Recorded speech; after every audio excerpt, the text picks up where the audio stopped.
ഇന്ന് സുബഹി നമസ്കാരത്തിൽ നിങ്ങൾ ആരെങ്കിലും റസൂലുള്ളാഹി സ്വല്ലല്ലാഹു അലൈഹി വസല്ലമയോട് സലാം പറഞ്ഞ ആരെങ്കിലും ഉണ്ടോ? ആത്മാർത്ഥമായിട്ട് പ്രവാചകരെ, നിങ്ങൾക്ക് അള്ളാഹുവിന്റെ രക്ഷയും എന്താ സലാം പറയുന്നത്? എന്താ നമ്മൾ സലാം പറയുന്ന ഒരാളെ കണ്ടുമുട്ടിയാൽ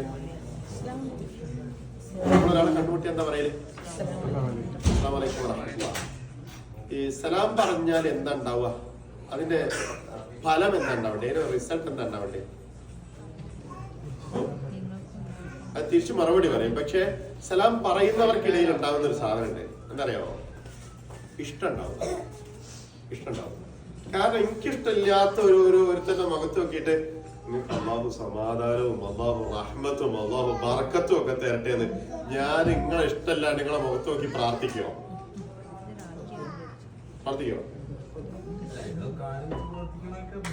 നിങ്ങൾ തിരിച്ച് ആ സമയത്ത് പറയോ അലൈക്കും നിങ്ങൾക്കും ഉണ്ടാവട്ടെ അതൊക്കെ എന്ന് നിങ്ങൾ എന്നോട് പറയോ? നമ്മൾ തമ്മിൽ